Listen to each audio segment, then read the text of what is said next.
Hey guys, and welcome back to the fifth and final video of this course. I really hope you guys have enjoyed it so far, and I really hope you guys have got something out of it. Now, all I've done this course is basically run through all of the basics and everything you really need to understand about the basics of Photoshop. So, as I said, I really hope you guys have got something out of this, and today's video is basically going to be combining all of the techniques that we've learnt so far, combining them and putting them all together to create one final image. This final image, believe it or not, will begin from a blank canvas like this. So what we're going to do first of all is we're going to create a new document. So as I said, you're going to come up to File, scroll down to New, or press Command N if you're on a Mac. That's going to open up a new file here. Then what we're going to do is we're going to choose the canvas size. Now the width is obviously we're going to be selecting in pixels at the moment, and I've chosen 1080 by 1350. That is simply because that is the size of the canvas that we can upload straight to Instagram. Then you come down and you click create. So now what I'm going to do is I'm going to save this document onto my desktop so we can go ahead and save it throughout the process. Okay, so now I have saved this onto the desktop. What I'm going to do is start off talking to you guys how we're going to go about doing this image. This is the final image, as I said. Now what we're going to be doing today is we're going to be combining a combination of about 6 to 7 different images, possibly 8, just to create this one final piece. I'm going to try and go through it at a decent speed, and I really hope you guys can keep up with the video. So starting off, what I'm going to do is I'm going to go into a new tab that I've opened up here, but you don't really need to do this. This is just going to contain all the files that we're going to be using. Okay, so what we're going to do now is we're going to get this image onto our piece here. So I'm going to get rid of this and we're going to start from scratch. So what I'm going to do is I'm going to grab this image, I'm going to press Control click, I'm going to come down to duplicate layer, and then I'm going to scroll down on document and I'm going to put tutorial 5. Now here's the image imported onto our canvas. So the first thing I'm going to do now is I'm going to use a combined couple of methods. The idea is we're going to cut out this mountain here and this mountain. We don't want any of the water and we don't want any of this background. Now I should have taught you 2 methods so far. We can come up here and we can come and collect the quick selection tool. And what we're going to do is we're going to come up and we're going to drag it across the sky and across the water as well. Now obviously, as you can see here, it's done a pretty good selection of the top parts, but down by the waterline, as you can see over here, it's kind of cut out a bit of the rocks. So I'm going to zoom in down on the bottom left here and we're going to start at this part first. And what we're going to do now is we're going to kind of rub across this little section here to see if we can kind of bring that back up to the base of the rocks at the moment. And we're going to come down to our mask button here and we're going to click this.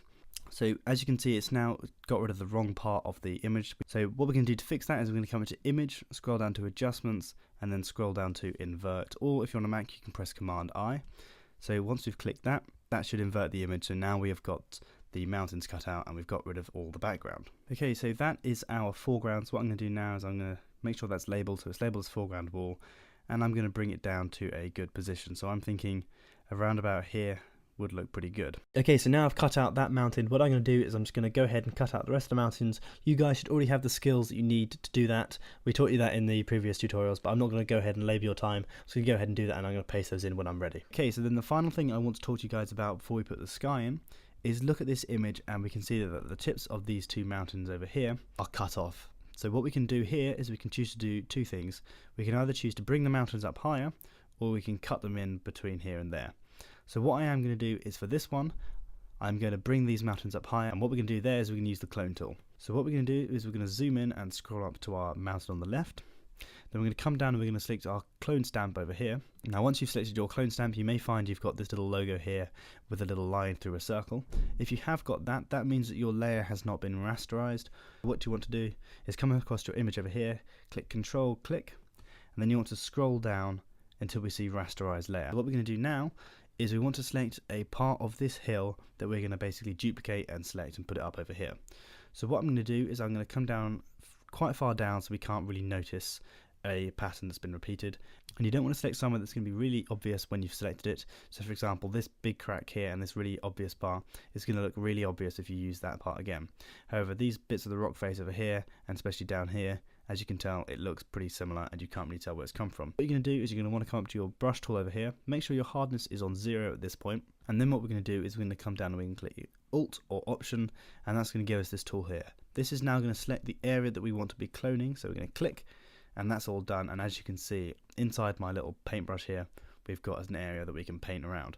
So what I'm going to do is basically just start painting around, and all the while keeping my eye on the little cross that's down by the bottom right of my tool, because as soon as I start going off the edge here, we're not going to be copying anything in. So once I've done a decent selection like that, I can go back, I can select Alt and select a different part of my rock face, so for example down here, and then paste that bit in and copy it around like this. So I'm going to keep doing that until I get a rough shape going up into a curve around here like that. Okay, so now we've got this cloned up here until we've made our mountain a little bit higher. What we are going to do is follow this line here all the way around and bring it up like that.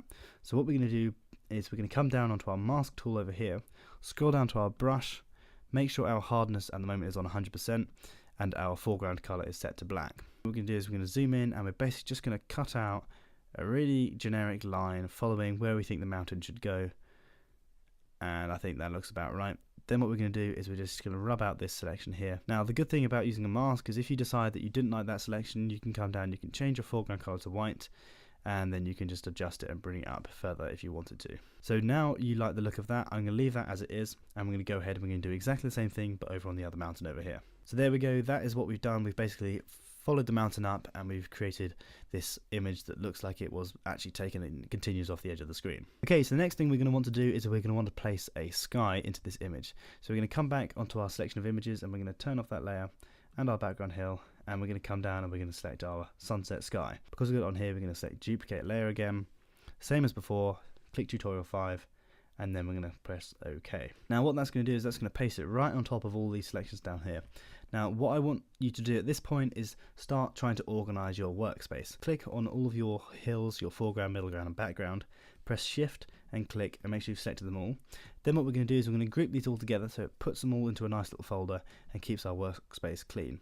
Then we're going to label this foreground hills. There we go, so now inside this we've still got all of our selections, we can go back and edit it, but it just makes our workstation a little bit clearer. Then what we're going to want to do is grab our sky and bring it below this folder that we've just created and make sure it's pasted in. We're going to come and select our movement tool or press V and then just drag this to a good position, somewhere where we think we can get a nice look. Okay, at this point we are almost done in terms of our compiling the image. So what we're going to do now is we're going to start thinking about what we want to put in this very foreground here, right at the front of the image. Now, you can do anything you want, but I decided in this image I wanted a nice lake going on over here. Okay, so because I decided I wanted this lake in the background here, what I'm going to do now is I'm going to show you guys how you can put together this lake selection. So now what we're going to do is we're going to start thinking about what this is going to look like.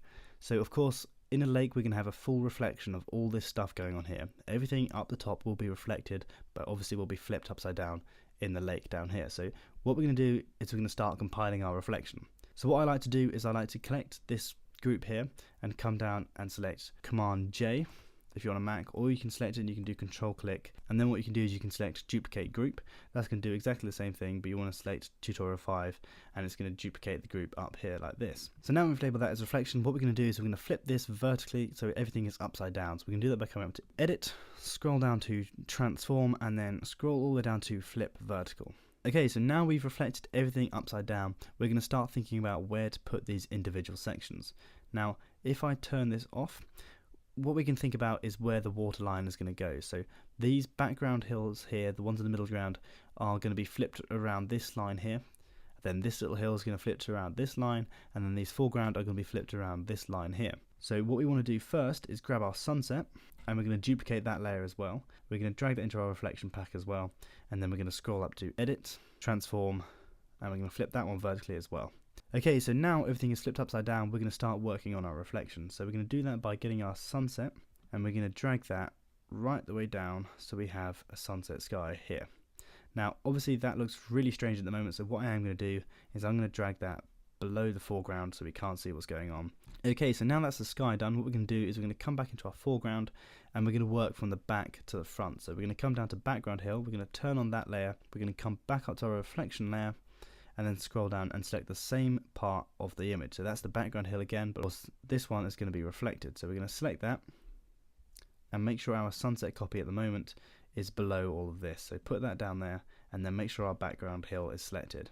And what we're going to do is we're going to drag this down so it is an exact reflection and drag it like that. So as you can see, it already looks like there's a waterline along here and it's looking pretty good at the moment. So that is a basic principle of how you make a reflection in Photoshop.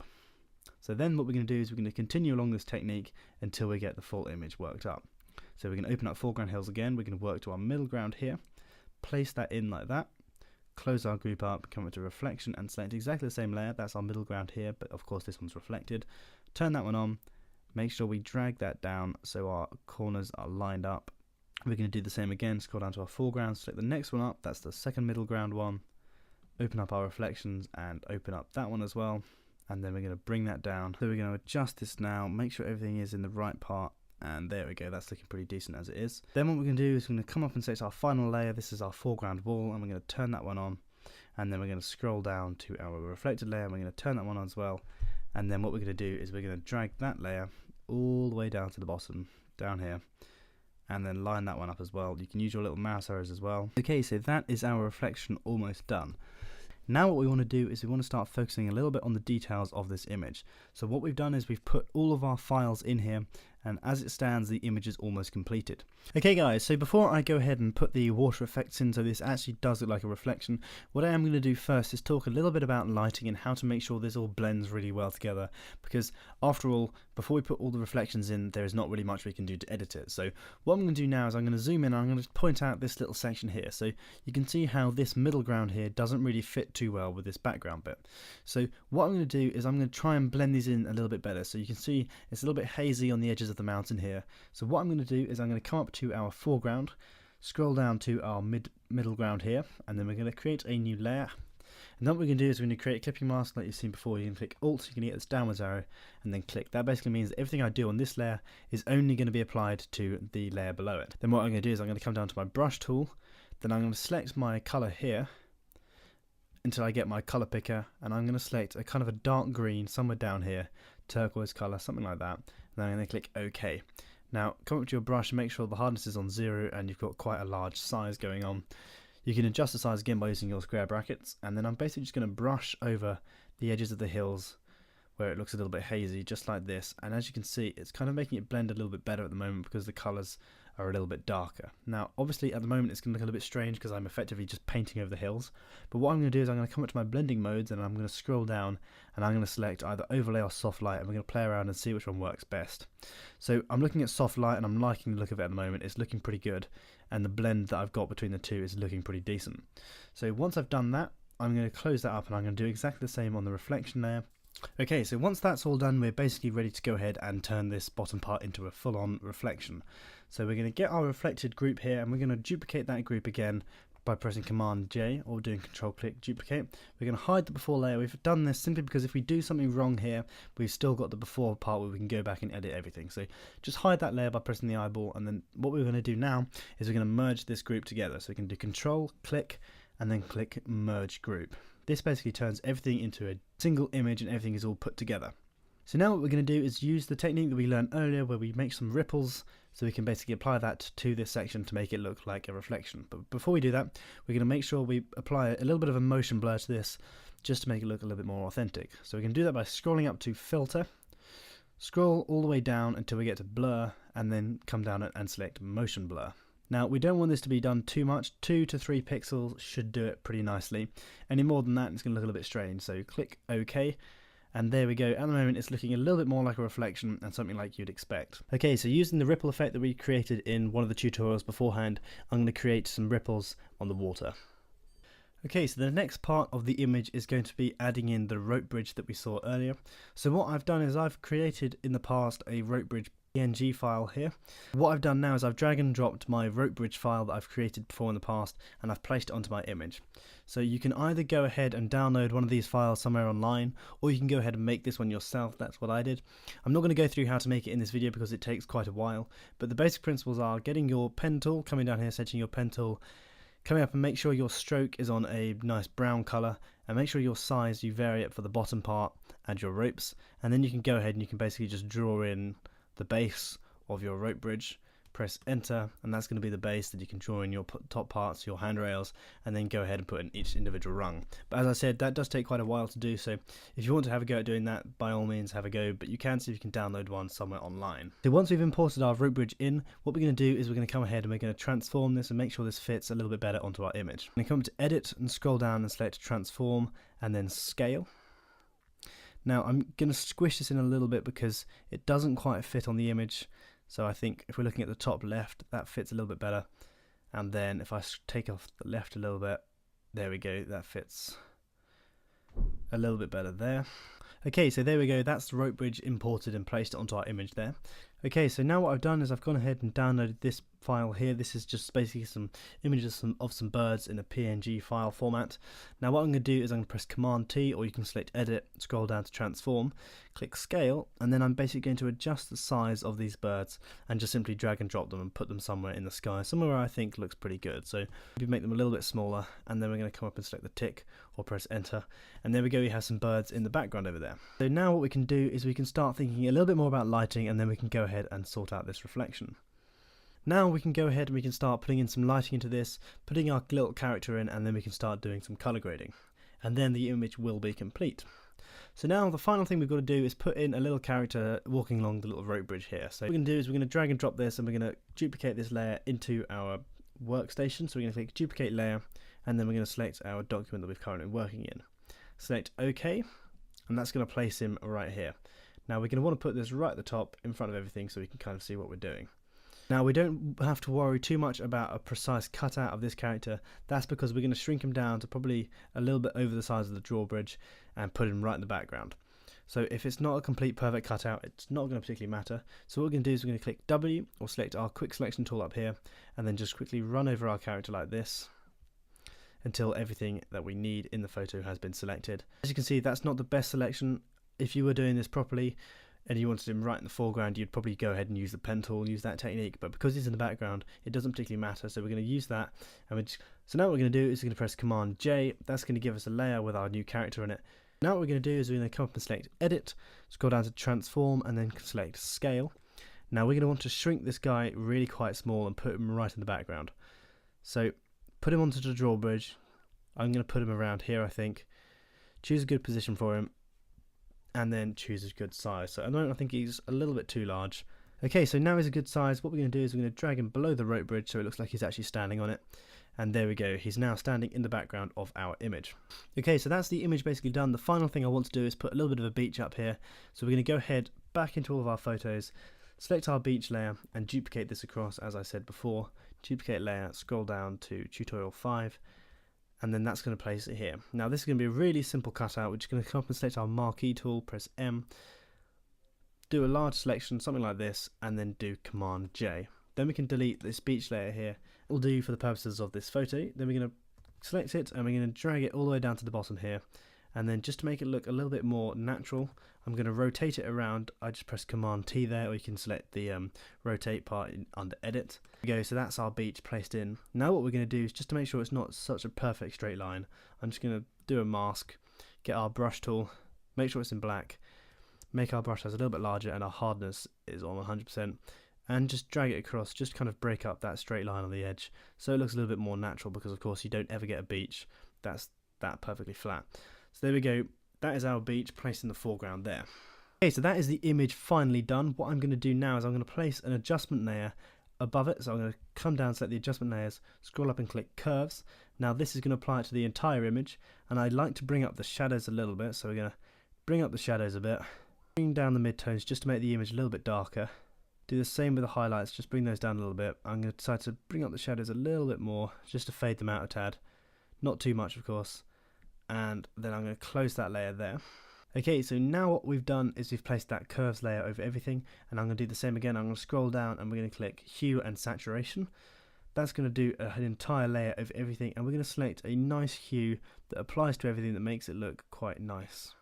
So I'm going to select something like -8, and then I'm going to bring the saturation down a tad just to about -7, just so it doesn't look too glaringly vibrant. Then I'm going to close that one off. Okay, so now we've applied the curves layer to it, we're going to scroll down to our adjustment layers and come up, we're going to click color balance. This is also going to be applied to the entire image, and then we're just going to edit this just a bit, just play around with these, see what you like. I'm going to bring this towards the reds a little bit, not too much, maybe +10. A little bit towards the magentas, maybe -10. And then see what happens down here. I quite like it towards the blues a little bit, +2. Maybe +5, nothing too much. I'm going to bring the reds down a tad bit more, I think, only to about +3. And there we go, that is the final image done. Okay, so one thing I'm going to do before I finish off this video is just place a little bit of mist across this horizon line so we can see that there's a little bit more of a reflection. We can do that really simply by creating a new layer, selecting a brush tool, selecting it on white, bringing down our hardness to 0, making our brush size fairly large. Then I'm going to bring the opacity down only to something like 23%. And then I'm just going to bring this brush size down and just quickly brush across the horizon line like this, and then add in some mist. Okay, so once we've done that, we're going to bring the opacity down a tiny bit and drag this down below our foreground parts so it's in the background. So that is the final image done for you guys. Okay, so that is the end of the tutorial, and of course brings the course to a close.